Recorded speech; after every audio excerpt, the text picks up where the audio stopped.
Binge Audio.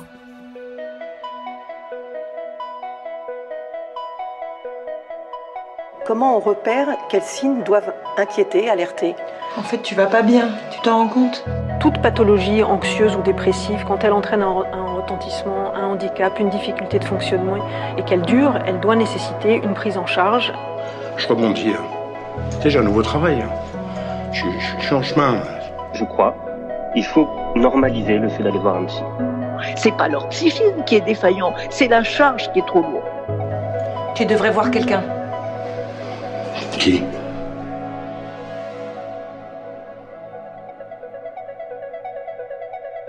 Ça a commencé très tôt, en fait. J'ai toujours eu des problèmes de comportement, un peu.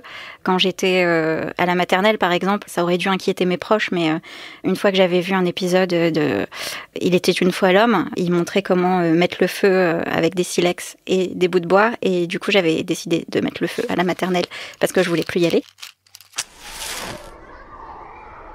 Pareil, j'ai été virée de la sieste quand j'étais toute petite parce que je faisais trop le bazar et à la place de ça en fait on m'a fait plutôt sauter une classe. On est plus parti du principe que j'avais de l'avance qu'autre chose, que je m'ennuyais et que c'est pour ça que j'avais des comportements un peu étranges. Et puis ça a continué avec l'adolescence, bien sûr, ça a empiré avec les hormones, la dépression, etc. J'ai eu pas mal de harcèlement scolaire, donc du coup ça n'a pas aidé non plus, mais on mettait un peu mes mots là-dessus.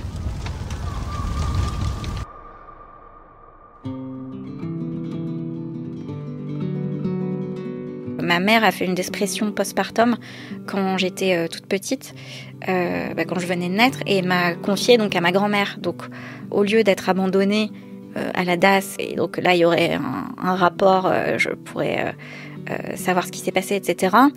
Ça a été un non-dit, un secret familial en fait pendant assez longtemps. En plus, à l'époque, dépression postpartum, on savait pas ce que ça voulait dire.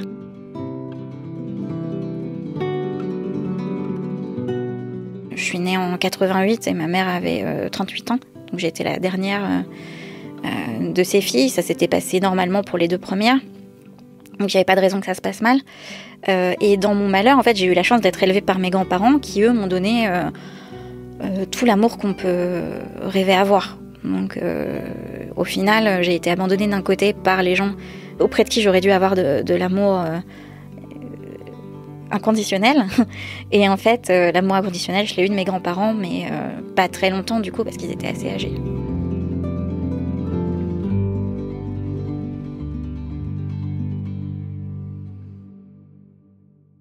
Ma mère était institutrice. Du coup, elle m'a eu dans sa classe en CP, CE1, CE2. Et donc, du coup, je rentrais chez moi, qui était donc chez mes grands-parents, le soir, et je voyais ma mère, qui était mon institutrice à l'école, dans la journée, et que forcément, j'avais pas le droit de l'appeler maman, j'avais pas le droit de lui faire des câlins, et c'était mon institutrice, donc avec de l'autorité comme une mère, mais pas du tout le côté affectueux de la mère, pas du tout le côté aimant de la mère.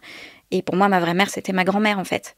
Et donc, quand je suis rentrée au bercail, c'était une double déchirure, puisque du coup, j'étais séparée de ma grand-mère, qui, elle, était la seule à m'aimer de manière filiale, en fait, de manière maternelle. Donc voilà, comment s'en sortir quand sa propre mère le dit les yeux dans les yeux, j'aurais jamais dû le faire, c'était ma plus grosse erreur. C'est très très compliqué de digérer cette phrase-là, et les mots peuvent faire très mal en fait, et cette phrase-là, elle restera toujours, toujours gravée en moi.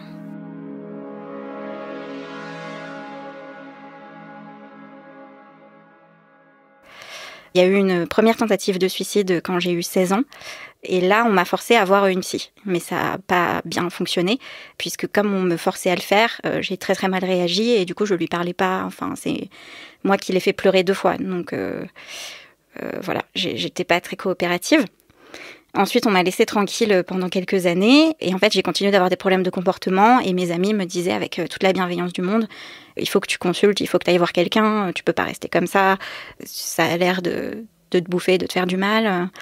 Et je disais non, je disais que j'avais pas de problème, je disais que je croyais pas en la psychiatrie, que pour moi, c'était quelque chose de complètement barbare, et puis pas mal patriarcal aussi, parce que dans ma tête, c'était surtout la psychanalyse et c'était surtout les théories de Freud. Et donc, du coup, ça me repoussait beaucoup.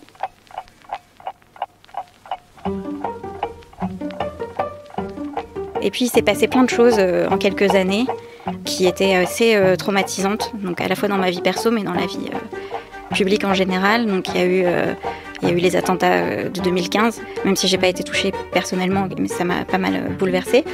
Il y a eu le Brexit aussi, que je mets pas au même niveau, mais j'avais prévu de déménager en Angleterre, donc ça m'a fait un gros recul. Il y a eu l'élection de Trump aussi, ça m'a mis une grosse claque. Et puis notre monde tel qu'on le connaissait, c'est un petit peu déconstruit depuis ce moment-là. Et puis mon chat est mort. C'était un tout petit chat à peine sevré qui s'appelait Marlowe, donc un chat tout noir avec des grands yeux dans lesquels on plonge comme si il n'y avait pas de fond, mais qui, comme il était à peine sevré, en fait, avait des gros soucis d'attachement et donc du coup il était tout le temps sur moi, tout le temps avec moi, tout le temps collé à moi. Si jamais je m'éloignais un petit peu trop de lui, il me grignotait le bout des doigts ou il devenait un petit peu plus possessif, quoi. Je crois que j'ai senti très tôt intuitivement que c'était un chat qui allait pas bien dans sa tête et que notre histoire, elle allait être courte et qu'elle allait être intense et qu'on allait passer par plein de hauts et plein de bas, mais que j'aimais quand même plus que tout. C'était un amour comme j'en avais jamais connu avec des humains, en fait. Et voilà, c'était le chat que j'avais pris pour essayer de reconstruire une famille, pour essayer de me faire une vie à moi, un petit cercle familial, d'essayer de reconstruire en fait ce que j'avais pas eu avec mes parents. Et j'avais mis tout mon amour dans cet animal. Et il avait que 2 mois quand je l'ai eu, et il avait 2 ans quand je l'ai perdu.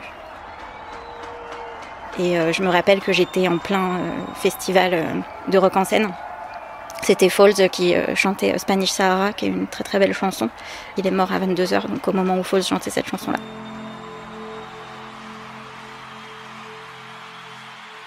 Et je me suis dit, bon, là je suis au fond du trou, il faut absolument que je fasse quelque chose et je vais pas m'en sortir toute seule. Et je me suis dit aussi que si je faisais quelque chose pour aller mieux, le chat serait pas mort pour rien. Qui est là pour nous ramasser quand on a un deuil, mais que c'est pas un deuil qui est accepté par la société comme étant aussi important que quand on perd un ami, un frère, une sœur, un parent.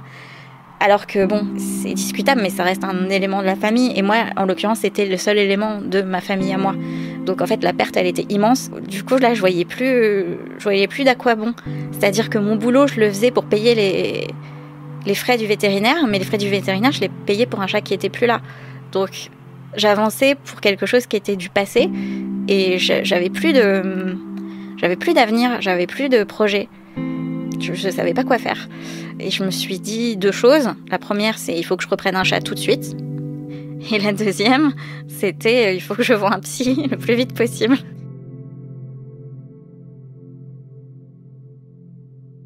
Donc j'ai commencé à me renseigner, mais à l'époque, je gagnais vraiment pas assez bien ma vie. Donc je suis allée dans un CMP, un centre médical psy.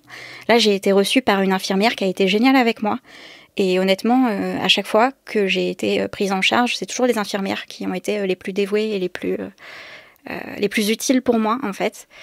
Et cette infirmière, elle m'a écoutée pendant 1 heure. Donc, faut savoir que c'est gratuit, hein, donc c'était super pour moi. Et elle m'a dit, maintenant, ça va être long, le processus, mais vous avez fait le plus dur, c'est-à-dire de demander de l'aide, quoi. Et donc, j'ai fait un premier entretien pour voir si je pouvais entrer dans ce programme, qui est censé être un programme pour les étudiants à la base. Le monsieur qui m'a reçu était très bien, donc du coup, je me suis dit, bon, finalement, peut-être que j'avais des a priori sur la psychanalyse. Et en fait, au final, c'est pas avec ce monsieur-là que j'étais en thérapie. Et le monsieur avec qui j'étais en thérapie, lui, était vraiment... si on faisait une série comique à la The Office avec un psy, ça serait ça. C'est-à-dire, il me disait, si tu aimes tant l'Angleterre, c'est parce qu'il faut traverser la mer et toi, tu veux te confronter à ta mère, M-E-R-E. Voilà, ce genre de choses très très profondes qui sortaient de nulle part alors que je lui avais jamais spécifiquement parlé de ma mère ou quoi que ce soit. Et puis, pire que tout, il me réclamait de l'argent alors que clairement, j'étais là parce que j'avais pas d'argent. Ça suffit, j'ai claqué la porte. Et à ce moment-là, j'ai commencé à regarder une série qui s'appelle Crazy Ex-Girlfriend, avec une héroïne où on comprend dès le début, et de toute façon c'est dans le titre, qu'elle a un grain, qu'elle est un peu dérangée. mais on ne sait pas ce qu'elle a, parce qu'elle non plus, elle ne se fait pas aider. Et en fait, ce qui l'aide vachement, c'est les chansons, c'est ces petites histoires qu'elle se joue dans sa tête. Mais jusqu'à la saison, alors je ne sais plus si c'est 3 ou 4, elle ne se fait pas aider. Il faut vraiment qu'elle touche le fond pour pouvoir ensuite rebondir et aller voir un psy ou une psy. Et en l'occurrence, elle va voir quelqu'un qui met un diagnostic sur ce qu'elle a assez rapidement. Et en fait, quand on a l'épisode du diagnostic, il y a les 10 symptômes du trouble borderline qui sont énoncés très clairement dans la série.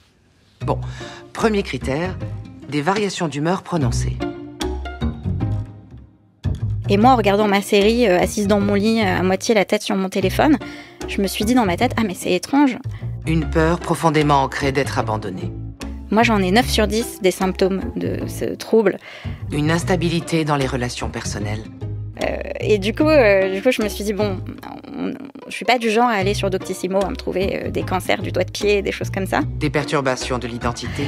Et j'ai échangé des messages avec une amie qui regardait aussi la série. De la paranoïa ou des crises dissociatives épisodiques. Et au bout d'un moment, quand j'ai vu la liste des 10 symptômes... Des colères excessives et récurrentes. J'ai dit à mon amie, mais toi aussi tu te reconnais dans cette liste ? Des sensations de vide intérieur. Parce que j'étais assez parano dans le sens où je me suis dit, mais tout le monde doit se reconnaître dans cette liste, c'est pas possible que ça n'arrive qu'à moi. Un comportement impulsif. Et elle m'a dit, oh vaguement, j'ai 1 ou 2 sur 10. Et moi, tu me reconnais dans la liste ? Et pour finir... Et là, elle m'a dit, il vaudrait peut-être mieux que t'en parles avec ta psychiatre qu'avec moi. Des menaces ou des gestes suicidaires à répétition. Et je me suis dit, ok, elle a répondu. Elle a répondu à ma question, quoi, qu'effectivement, je collais bien à ce diagnostic et pour cause, quoi. Donc du coup, je me suis dit, on va en parler à ma psychiatre. Ça se trouve, c'est une série, c'était écrit pour que tout le monde se sente concerné. Ça se trouve, c'est moi qui me fais des idées. Et ma psychiatre était du genre à dire oui, on pourrait dire ça, mais en même temps, j'ai pas envie de vous poser de diagnostic parce que ça va vous enfermer dans quelque chose. Sauf que moi, j'avais besoin d'un diagnostic, en fait. Et j'aurais aimé qu'elle me dise, est-ce que vous préférez avoir un diagnostic ou pas ? Et en fait, c'est en sortant de chez cette psy que j'ai été très, très déçue. Quand elle m'a dit qu'elle voulait pas me poser de diagnostic, où là, je me suis dit, non. Du coup, elle me dit oui, ça correspond. Mais en même temps, je le garde pour moi, ce diagnostic. J'avais l'impression que la réponse était à portée de main et que tout d'un coup, on me claquait la porte au visage en me disant... non, en fait, la réponse, elle va t'enfermer dans un placard, alors que finalement, quand j'ai eu ma réponse, ça m'a ouvert des horizons. Et là, il se trouve que par un concours de circonstances, j'ai eu une augmentation. Et donc du coup, j'ai enfin eu assez d'argent pour consulter. Et je suis allée voir quelqu'un, une psychologue. Alors cette fois, j'ai pris une femme parce que, j'ai été échaudée une fois avec un homme psychanalyste. Donc j'ai pris une femme pas psychanalyste, une femme qui fait de la thérapie cognitivo-comportementale, qui, en fait, à la première séance, m'a laissé parler, puis m'a coupée et m'a dit « Mais on vous a déjà parlé du trouble borderline ?» Et j'ai dit, alors oui, on en a déjà parlé et je me suis déjà reconnue là-dedans. Mais on m'a pas diagnostiquée, en fait. Et donc ça, c'était parti. Elle m'a envoyée vers un psychiatre qui, lui, tout de suite, quand il m'a vue, m'a dit que je pouvais être le cas d'école, en fait, du trouble borderline.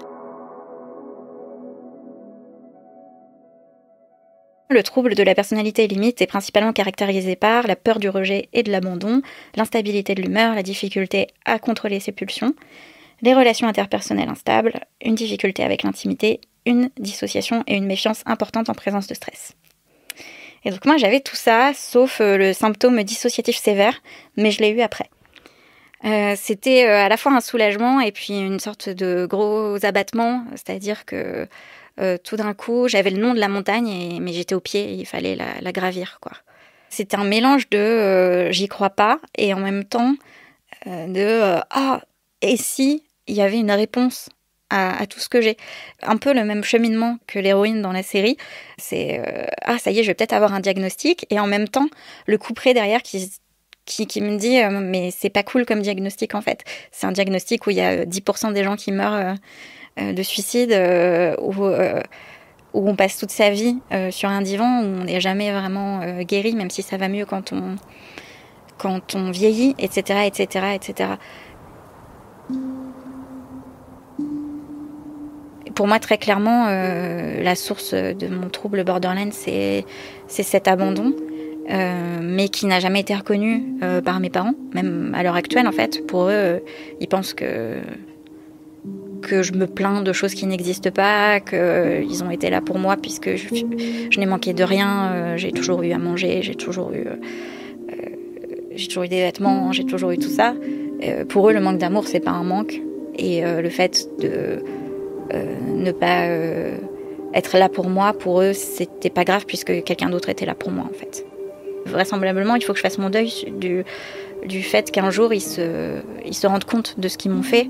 Et c'est juste que là, j'ai préféré couper les ponts avec eux plutôt que de continuer de vivre un peu une mascarade où je continue à être le bouc émissaire en plus. Et je me porte beaucoup mieux depuis que je suis plus en contact avec eux. Donc c'est un tabou aussi que j'ai levé, qui est le tabou de est-ce qu'on est obligé de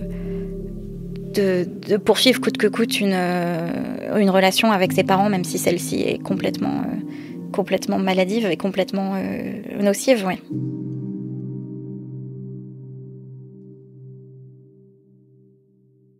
C'est une réponse à des questions que je me posais depuis 30 ans, en fait.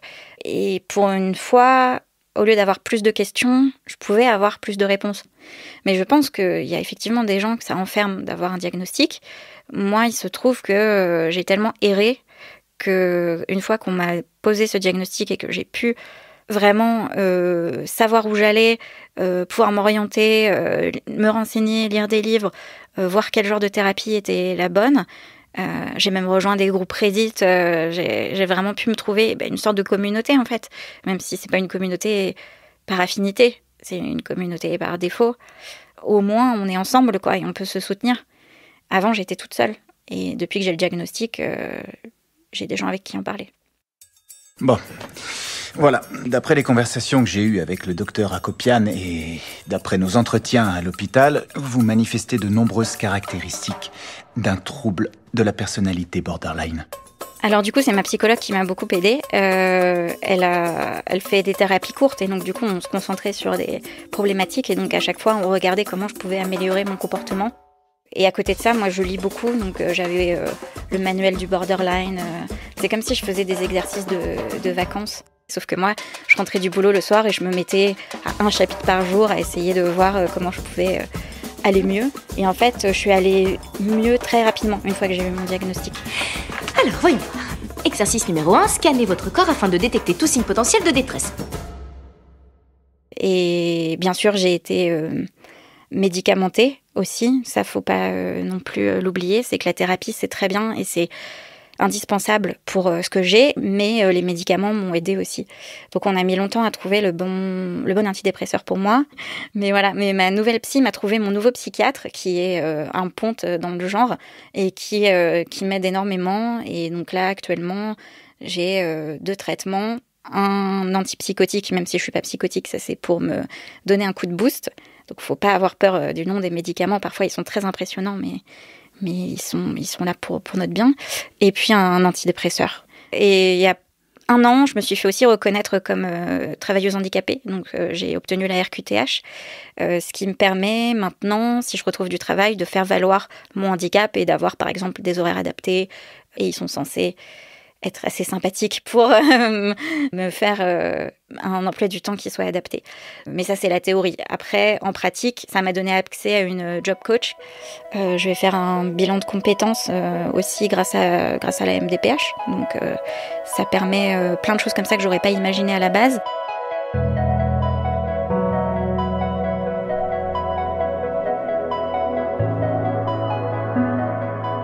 Et comme je suis tombée sur des gens bienveillants et sur les bons psys, je pense que tout peut arriver et que si ça va pas, il faut passer à quelqu'un d'autre et que de toute façon, comme à chaque fois j'ai été secouée par des événements extérieurs, que ce soit la mort de mon chat ou cette série que je regardais un peu par hasard, je pense qu'à un moment, le destin frappera encore à nouveau et me dira oui, en fait, finalement, c'est là que tu dois bosser et ça va bien se passer, quoi.